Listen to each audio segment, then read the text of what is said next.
Recruiting is a huge part of college football. For the most part, you can see whether a program or a coach has momentum just by clicking on the team's recruiting ranking. The same schools dominate the recruiting landscape, but every once in a while, there are schools that jump into the mix, sign a historic class, and take away some of those big blue chip prospects from the perennial blue bloods. In today's video, we're going to take a look at the 2022 college football recruiting rankings and talk about 6 schools who are recruiting at a historic or above average standard. I'm really excited for this one, and it's definitely a new style of video, so if you enjoy it, be sure to smash that like button, subscribe as we're on the road to 100K, turn on post notifications, and let me know what topic I could do next. Now, let's get started and talk about 6 teams that are recruiting historically right now. If you took a look at Indiana football's record at the end of 2021, you would be shaking your head. I mean, that's what we all did. After starting out ranked in the top 20, the Indiana Hoosiers finished with a 2-10 record and were arguably the worst Power 5 team in the nation. Compared to their hype, they were horrible and let everyone down. Some were questioning if Tom Allen was still the guy after 1 year, but when you take a look at his recruiting class, you're going to want to keep him around. Right now, he is the best class in Indiana football history, as it is ranked 18th in the country and 5th in the Big Ten. So, who's making it up? Well, they have the highest rated signee in school history in Dasan McCullough, as he is the son of their running backs coach and is from the hometown of Bloomington and is a top 5 player at his position and a top 60 player nationally. From there, they also got Dominic James from IMG Academy, as he is a 4-star recruit and a top 300 player who is a defensive lineman. It does not stop there though, as they signed Tywone Mullen's brother Trayvell Mullen, who's also a 4-star recruit and a top 250 player at the cornerback position. They signed 2 more 4-star recruits in running back Jabron Payne from Cincinnati and wide receiver from Lawrence North High School in Indianapolis by the name of Omar Cooper. All 5 of these guys have high ceilings and could change the Indiana football program, but more importantly, Tom Allen has an extremely deep class. A lot of these guys have a lot of potential, and I'm very pumped to see how Tom Allen continues to recruit in the years following. Kentucky used to be at the basement of the SEC, but Mark Stoops has come in and completely changed everything. He's upgraded the facilities, has brought the program to a lot of wins, and recently has won pretty much all of his bowl games. This has translated to recruiting, as currently they have the number 12 class in the country, which is ranked 5th in the SEC. So, who do they have? Well, they are loaded. The main guy I want to talk about is Keontae Goodwin. He is seen as one of those athletic freaks, as he comes from Charlestown, Indiana, which is right across the river from Louisville. He's very familiar with the Kentucky program, and that is why he decided to commit there. There were rumors that he could flip to Alabama or Ohio State, but he would in fact stay committed to Kentucky.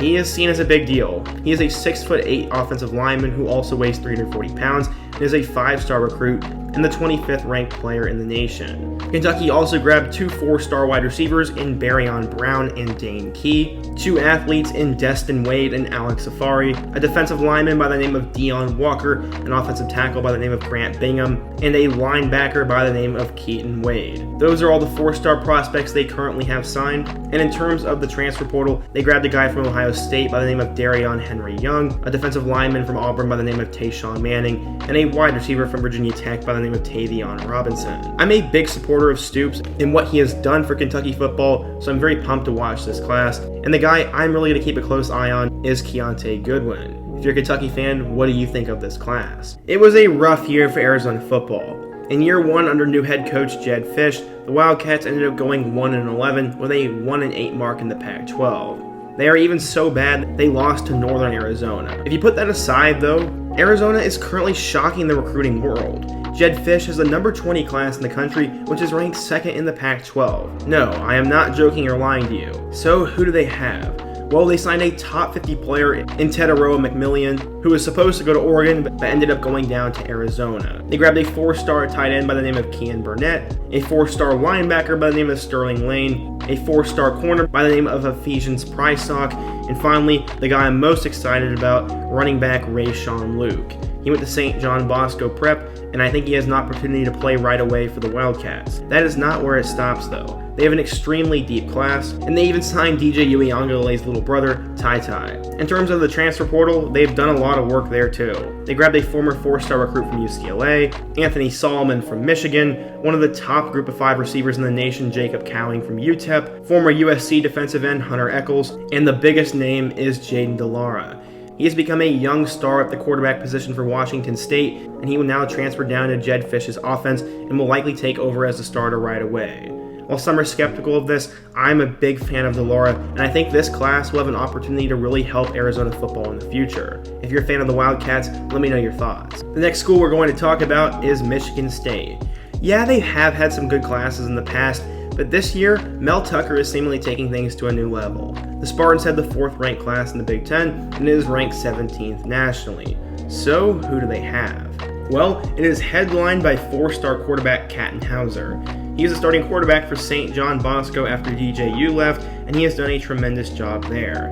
He blew up at the Nike Elite 11 quarterback camp and has since blossomed into a 4-star player. He was originally committed to Boise State, but when Mel Tucker came calling, he found his new home in East Lansing, and I think after Peyton Thorne, he is going to be the guy. In terms of the wide receiver spot, they signed 2 players who I'm extremely excited to watch. The first one is Jeremy Bernard, and the second one is Antonio Gates Jr. Yeah, you can probably put 2 and 2 together. That is the son of the former Chargers legend, Antonio Gates. Both of those guys should have an impact, and when Jaden Reed and Jalen Naylor eventually leave, maybe those 2 could step in. They signed a 4-star athlete by the name of Dylan Tatum, a 4-star defensive lineman by the name of Alex Van Zumeren, and a 4-star athlete by the name of Jaden Mangum. It's also a pretty deep class, and there are some highly ranked 3-star guys as well, but where Mel Tucker really made his bread and butter last year was the transfer portal. So far, they have 4 guys signed, as one of them is a transfer from Florida, one of them is a transfer from Mississippi State, one is a transfer from UNLV, and the big one that has given immediate impact is former Wisconsin running back Jalen Berger, who is seen as the future of the Badgers program, but ran into some off-the-field issues and will now look to take over Kenneth Walker's spot. I love Michigan State football, and I'm very excited to see what this class is going to do, and if you're an MSU fan, let me know your thoughts. As many of you guys who follow the channel know, I am a diehard Mizzou football fan. What Elijah Drinkwitz has done in the recruiting scene has been nothing short of insane. Currently, the Tigers class ranks number 4 in the SEC and 11th nationally. It's headlined by 5-star wide receiver Luther Burden. He was originally an Oklahoma football commit, but he is the biggest signing since DGB and will have an immediate impact on the field. And with him being ranked number 3 in the country, he could go down as an all-time Mizzou great. But outside of him, who else do they have? Well, honestly, the next 3 guys are all going to get an opportunity to play right away. The first one is quarterback Sam Horn. He is the teammate of the number 1 recruit in the country, Travis Hunter, and is seen as one of the top gunslingers in the class. He's ranked as the number 9 quarterback and the 125th player nationally, and he'll have an opportunity to battle it out with Tyler Macon and Brady Cook for the starting job. At running back, they signed a guy by the name of Tavoris Jones, and he is from El Paso, Texas. With Tyler Beatty leaving, he will have an opportunity to compete for the starting running back spot, and I'm a big fan of Tavoris. Mizzou's defensive line has been so-so, and Marquise Graciole will come in right away with an opportunity to play, as he is a top 200 player as well. DJ Westlake flipped from Clemson to Mizzou, and he is seen as one of those hybrid linebacker pass rushers, and with Mizzou's track record at that spot, he could go down in history here. Besides those guys, they also signed a 4-star safety by the name of Isaac Thompson, a 4-star receiver by the name of Jamarion Wayne, a 4-star corner by the name of Marcus Scott, and a 4-star linebacker by the name of Xavier Simmons. All of these guys will have an opportunity to play early, but Elia has also done some good work in the transfer portal. So far, they have 4 guys, including a former 4-star corner from Texas A&M, a lineman from Oklahoma State, an offensive lineman from Buffalo, and the most notable signing, former 4-star recruit and Clemson starter at the safety spot, Joseph Charleston. I'm a huge fan of what Elijah Drinkwitz is doing, and while I don't have huge expectations for next year, I expect this class to be the future of this Mizzou program, and I'm pumped to see a lot of these guys pan out. If you're a Mizzou fan, let me know your thoughts. I decided to save the best for last, as the Texas A&M Aggies could make recruiting history.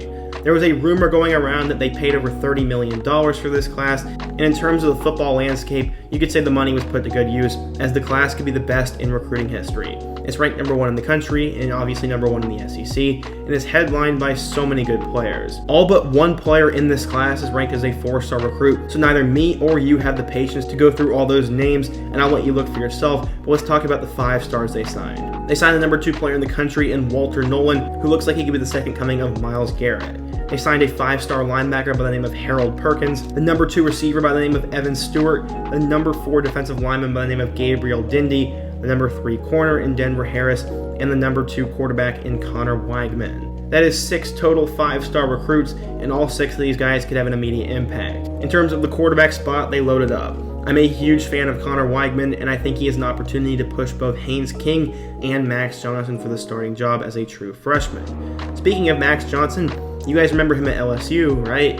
Yeah, he decided to enter his name into the transfer portal, as he will now join his brother Jake Johnson and hopefully become the starting quarterback for the Aggies. That was the only player Jimbo went out and got in the portal, but my goodness, this class is loaded, and if it continues to go strong, it will be the best in recruiting history, and it will deserve a whole video in itself. As of right now, Jimbo Fisher will have no excuse as to why he can't compete for the college football playoff, and let's see